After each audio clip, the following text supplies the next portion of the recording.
Hello friends, welcome to GS compass CSE. अगर आपका एम यूपी पॉलिटेक्निक लेक्चरर एग्ज़ाम है या फिर UP triple SC lower PCS है या फिर यूपी का कोई भी कॉम्पिटेटिव एग्ज़ाम है तो ये वीडियो सीरीज आपके लिए हेल्पफुल होने वाली है। कैसे? इसमें हम सिलेबस के अकॉर्डिंग पढ़ने वाले हैं और पीवाईक्यू ट्रेंड एनालिसिस करके। कैसे? हम डेफिनेशन से क्या जानेंगे, बेसिक समझेंगे कि एक्चुअली टॉपिक का मतलब क्या है। उसके बाद पीवाईक्यू जो है ना, पीवाईक्यू एनालिसिस करेंगे कि पिछले क्वेश्चंस पेपर में क्वेश्चंस आए क्या थे, उनके अकॉर्डिंग हम क्या होता है फ्यूचर ईयर क्वेश्चंस या फिर जो क्वेश्चंस एग्जाम में कैसे किस टाइप के पूछे जा सकते हैं, क्या टाइप हो सकता है, क्या पॉसिबिलिटी हो सकता है एग्ज़ाम्स में, वो क्वेश्चंस कैसे बन सकते हैं। बेसिकली हम एग्ज़ाम टेम्परामेंट समझने की कोशिश करेंगे कि भाई एग्ज़ाम का टेम्परामेंट कैसा है, उस अकॉर्डिंग हम अपना अप्रोच रखेंगे, सिंपल रखेंगे अपना अप्रोच और एग्ज़ाम स्पेसिफिक होकर पढ़ेंगे। जैसे ये वीडियो क्या है कि यूपी पॉलिटेक्निक लेक्चरर के लिए भी हेल्पफुल साबित होने वाला है और सिंपल सी बात है कि ये यूपी का कोई भी एग्ज़ाम है जो जिसमें हिंदी पार्ट रहने वाला है उनके लिए भी हेल्पफुल होने वाला है। कैसे? तो हम जानते हैं जीएस 75 मार्क्स का है और हिंदी 75 मार्क्स का है यूपी पॉलिटेक्निक एग्जाम में, जिसमें 25 क्वेश्चंस रहने वाले। पर क्वेश्चन कितने मार्क्स है? 3 मार्क्स। तो अगर आप हिंदी को ऐसा सोच रहे हैं कि भाई बोरिंग है या फिर सबके अपने पर्सनल डिसीजन है, चॉइस है, तो आप एक बार अगर इसका इंपॉर्टेंस समझेंगे ना, ये 75 मार्क्स का है। 75 मार्क्स का पर क्वेश्चन 3 है। अगर आप यहाँ से 60 to 65 मार्क्स भी ला देते हैं तो आपके चांसेस मेरिट में रहने के इंक्रीज हो जाते हैं। और यहाँ पे एफर्ट क्या लग रहा है भाई? एफर्ट बहुत कम लग रहा है 60 to 65 लाने के लिए, या मान लीजिए 60 ही मान लीजिए, लाने में एफर्ट आपका कम लग रहा है, टाइम भी कम लग रहा है। वहीं अगर कोर सब्जेक्ट हम देख रहे हैं, कोर सब्जेक्ट तो भाई पढ़ना ही है क्योंकि उसका भाई बल्क पार्ट है। 300 मार्क्स पेपर 1 का है, पेपर 2 में भी 300 मार्क्स का है। तो क्या है कि कोर सब्जेक्ट में अगर देखा जाए केमिस्ट्री के लिए तो थर्मोडायनेमिक्स अगर फिजिकल में देखे या फिर इलेक्ट्रोकेमिस्ट्री देखे, तो ऐसे सब्जेक्ट्स मिला के भी अगर 75 आते हैं तो हिंदी हमको अकेले कम में 75 दे रहा है। तो इनको तो पढ़ना है ही, लेकिन अगर यहाँ से भी हमको मिल रहा है तो इसको इग्नोर नहीं करना है। थोड़ा सा एफर्ट लगेगा और थोड़ा सा पेशेंस रखते हुए हम वीडियो को आगे करते हैं। 14 पॉइंट सिलेबस में है और सबसे बड़ी बात है कि ये हाई स्कूल लेवल का रहेगा, क्लास 10th लेवल का रहेगा। सिलेबस में क्लियरली डिफाइंड है कि जो हिंदी पूछा जाएगा वो बहुत हाई फाई हिंदी नहीं रहेगा, साहित्यिक हिंदी नहीं रहेगा, ये ऐसा हिंदी नहीं रहेगा, सिंपल रहेगा। भाई स्वर क्या है, व्यंजन क्या है, अनेक शब्दों के लिए एक शब्द पूछ लेगा या फिर तत्सम तद्भव पूछ लेगा, विलोम पूछेगा, सिंपल रहने वाला है। ओवरऑल आप इसे इग्नोर नहीं कर सकते हैं। तो वीडियो को शुरू करते हैं। अगले 10 से 12 मिनट में हम स्वर एवं व्यंजन कवर करेंगे। हिंदी वर्ड विचार, स्वर एवं व्यंजन। परिभाषा क्या है कि हिंदी भाषा की ध्वनियों का अध्ययन वर्ड से मिलकर बनता है। 2 प्रकार के होते हैं, स्वर एवं व्यंजन। अब हम जान लेते हैं कुल वर्ड। स्वर इतने 13, व्यंजन 33, कुल वर्ड 46। और अगर टोटल वर्ड मिला ले तो वो 52 हो जाता है। स्वर वर्ड मिला के, स्वर व्यंजन और भी संयुक्त व्यंजन मिला के टोटल जो नंबर होता है वो 52 हो जाता है। तो टोटल वर्ड हो गए 52, स्वर 13, व्यंजन 33। व्यंजन के और भी पार्ट्स होते हैं, उनको मिला के टोटल 52 वर्ड हो गए। फिर स्वर किनका, स्वर किन्हें कहते हैं? वे वर्ड जिनका उच्चारण करते समय हमें किसी दूसरे वर्ड की सहायता नहीं होती है, उनकी सहायता के बिना करते हैं, उन्हें स्वर कहते हैं। जैसे अ, आ, ई, उ, ऊ। इनका उच्चारण करते समय हमें किसी अन्य स्वर की सहायता नहीं पड़ रही है। वहीं व्यंजन अगर देखें तो अगर इसका उच्चारण कर रहे हैं तो किसी न किसी स्वर की सहायता लेनी ही पड़ती है। जैसे क, तो लास्ट में अ आ रहा है। अगर देखें च, तो लास्ट में आ ही रहा है। तो व्यंजन क्या है ना, वो उनका उच्चारण जब करते हैं हम तो किसी न किसी स्वर की सहायता लेनी ही पड़ती है। फिर अगर नेक्स्ट पार्ट पे आते हैं, वन लाइनर टाइप में, कुल स्वर 13 होते हैं, व्यंजन 33 होते हैं, ये पूछ सकता है। और यहाँ पे इन दोनों को जोड़ के 46 होता है। मगर अगर ओवरऑल हिंदी भाषा में देखें तो 52 वर्ड होते हैं। आप इसे नोट कर लीजिए। स्वर 13 होते हैं, ये टोटल 13 हैं। अ आ ई, अ से अंगत तक, अह तक स्वर हैं। फिर व्यंजन 33 हैं। स्वर के कितने प्रकार हैं अभी हम इसके बारे में बात करेंगे। हर्ष स्वर, दीर्घ स्वर, प्लुत स्वर, इनके एग्जाम्पल्स भी देखेंगे। अब देखिए हर्ष स्वर कौन कौन से हैं, दीर्घ स्वर कौन से हैं, प्लुत स्वर क्या है। अब आगे एग्जाम में कैसे पूछेगा अब उसको जानते हैं। जैसे देखिए हर्ष स्वर क्या है ना कि कम समय लगता है इसका उच्चारण करने में। स्वरों में भी कई प्रकार के स्वर है, 6 प्रकार के। अब ह्रस्व स्वर में कम समय लगता है, जैसे अ, ई, उ, री, इसमें उच्चारण करते समय हमें कम समय लग रहा है। दीर्घ स्वर में वहीं पे ज़्यादा लगता है, आ, उ, ये इसमें ज़्यादा समय लग रहा है। प्लुत स्वर जिसमें अह की मात्रा आ रही है, अंग, अह, आ। संयुक्त स्वर मतलब दो स्वरों के मेल से बने होते हैं, उन्हें क्या कहते हैं, संयुक्त स्वर कहते हैं। अनुनासिक स्वर जिनके अनुनासिक से ध्वनि, ये इंपॉर्टेंट रहने वाला है, आप जान लीजिएगा। अनुनासिक स्वर अंग होता है, अंग ये अनुनासिक स्वर होता है। विसर्ग स्वर अहम। फिर बात करें अगर हिंदी भाषा में कुल कितने वर्ण हैं, तो 52 है, स्वर 13, व्यंजन 33 हैं, और स्वरों की संख्या 13 होती है। यहाँ अ से लेके अह तक। हिंदी वर्णमाला का क्रम क से छ तक होता है। स्वर स्वतंत्र होते हैं, बल्कि व्यंजन जो होते हैं उनके उच्चारण के लिए हमें स्वर की सहायता पड़ती है। फिर अंग जो है ना, चंद्र बिंदु, ये अनुनासिक होता है। देखिए अंग एग्जाम में पूछ सकता है कि अंग क्या है, तो ये अनुनासिक है, ये ध्यान में रखना है हमको, अनुनासिक है। और अह क्या है, तो अह जो होता है ना वो हमारा विसर्ग है, विसर्ग। अह जो है विसर्ग है, ये हमें ध्यान रखने योग्य बातें हैं। तो नाउ अब हम देखते हैं कि इसमें क्या क्या इंपॉर्टेंट है, क्या नहीं इंपॉर्टेंट है। Now let us start the video. ये एग्ज़ाम किन किन एग्जाम्स में आने वाला है, तो ये स्पेशली पॉलिटेक्निक लेक्चरर के लिए इसको डिज़ाइन ही किया गया है, बट ये RO UP SSS lower PCS के लिए भी इम्पॉर्टेंट है, या फिर कोई भी स्टेट एग्ज़ाम है उसमें ये हेल्पफुल होने वाला है। पहला क्वेश्चन है कि निम्नलिखित में से कौन सा कथन स्टेटमेंट सही है। सही है, ये ध्यान में रखना है कि क्वेश्चन में नॉट पूछा है या नहीं, तो इसमें सही पूछा है। तो स्वर का उच्चारण किसी अन्य वर्ण की सहायता से होता है, नहीं, गलत है। स्वर के उच्चारण में वायु का अवरोध होता है, नहीं। स्वर का उच्चारण बिना किसी अन्य वर्ण की सहायता से होता है, तो हाँ ये सही है। फिर दूसरा क्वेश्चन है कि हिंदी वर्णमाला में परंपरागत रूप से स्वरों की संख्या कितनी मानी जाती है। 11 स्वर होते हैं। निम्नलिखित में से कौन सा ह्रस्व स्वर नहीं है। ऐसे ही क्वेश्चंस आने के चांसेस हैं, क्योंकि PYQ में ऐसे ही क्वेश्चंस पूछे जा रहे हैं। एक PYQ में पूछा था कि उष्म व्यंजन, पिछले पॉलिटेक्निक में पूछा था कि उष्म व्यंजन कौन सा है, तो मे भी इस बार पूछ सकता है कि ह्रस्व स्वर कौन सा है या दीर्घ स्वर कौन सा है। तो लेट अस स्टार्ट कि अ, छोटी ई और उ और री, ये किसके एग्जाम्पल है, ह्रस्व स्वर को। तो इसमें कौन सा पूछा नहीं है, तो बड़ा ए नहीं है। निम्नलिखित में से कौन सा दीर्घ स्वर है, तो ए दीर्घ स्वर है। अगेन क्वेश्चन नंबर 5 क्या है कि किस विकल्प में केवल दीर्घ स्वर है, किसमें केवल दीर्घ स्वर है, तो आ भी दीर्घ स्वर, ई, उ, ए, सब के सब दीर्घ स्वर है। इसमें छोटी ई आ गया, ये ह्रस्व स्वर है। इसमें भी छोटी ई आ गया, ये भी ह्रस्व स्वर है। और ये री आ गया, ये भी ह्रस्व स्वर है। तो करेक्ट आंसर ए है। री का वर्गीकरण किस प्रकार किया जाता है, ये ह्रस्व स्वर है।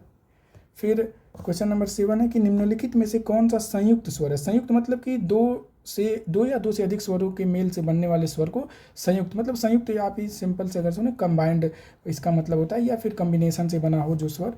तो 7वें का करेक्ट आंसर है CA। फिर उसके बाद आता है कि अय का निर्माण किसके संयोग से होता है। अब अगला क्वेश्चन यह है कि अय का निर्माण किससे होता है, तो करेक्ट आंसर है कि अ और छोटी ई से मिलके अय का निर्माण होता है। क्वेश्चन नंबर 9 है कि इसका करेक्ट आंसर 8th का ए। नाउ क्वेश्चन नंबर 9 ये है कि अ का निर्माण किसके मिलकर या किसके संयोग से माना जाता है, तो अ का निर्माण जो है अ प्लस उ से मिलकर बनता है।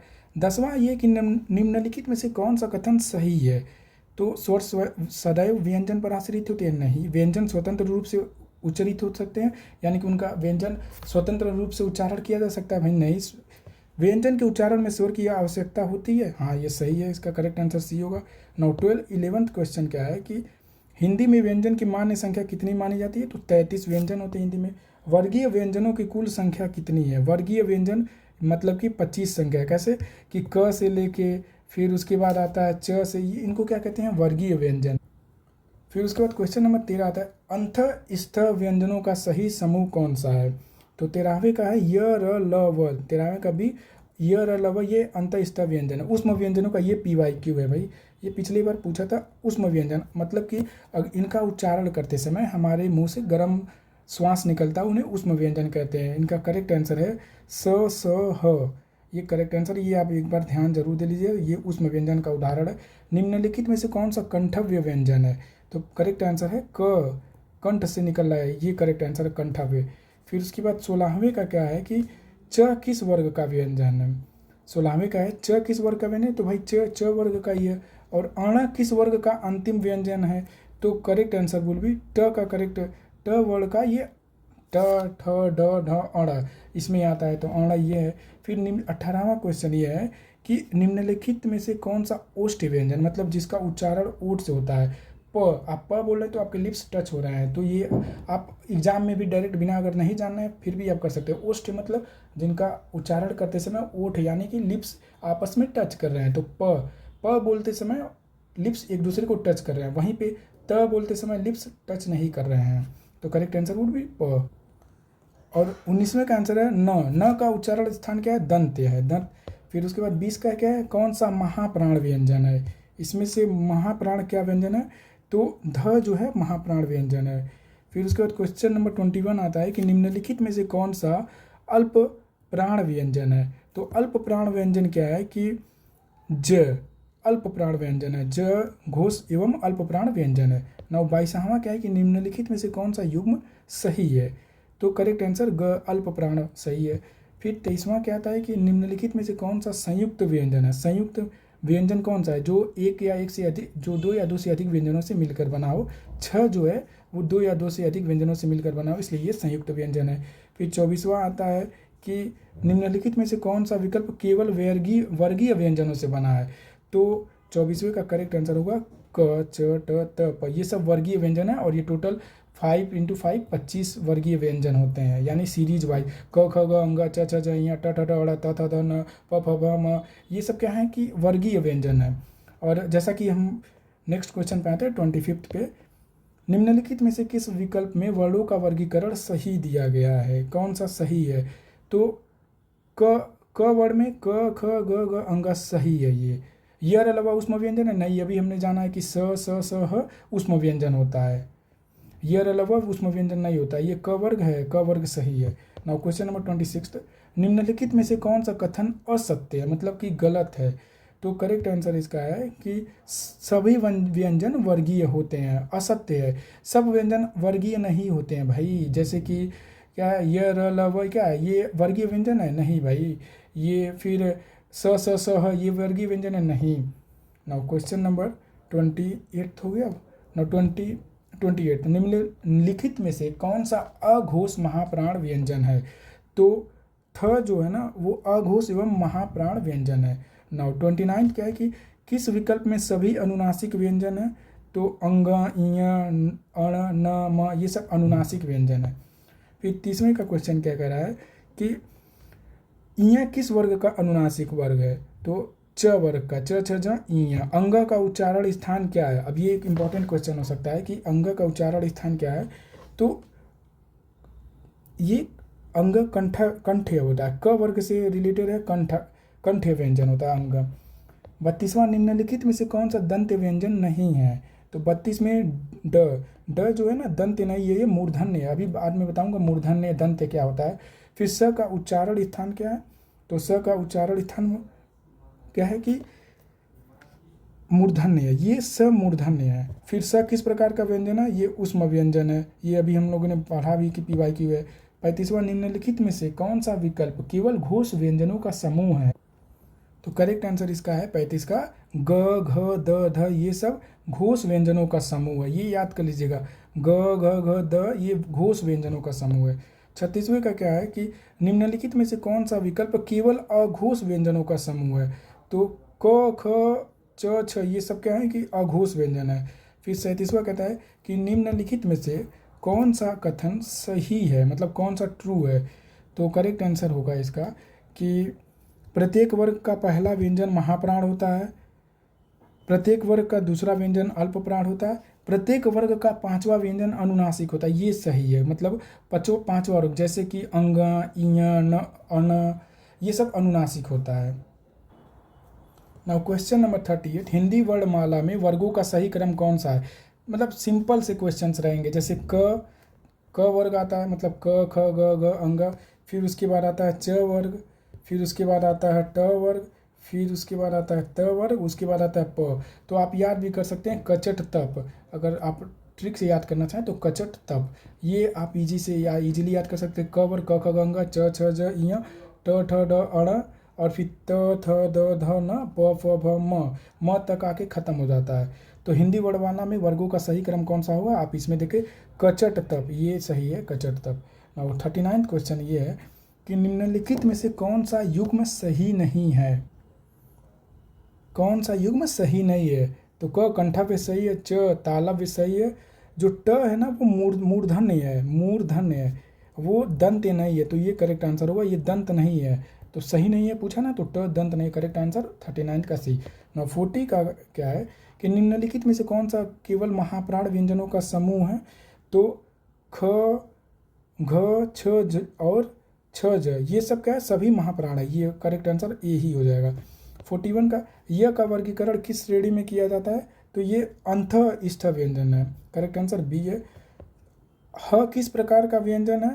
तो ह जो ना स स ह, ये उष्म व्यंजन होते हैं, उसमें 4 व्यंजन होते हैं, याद कर लीजिएगा।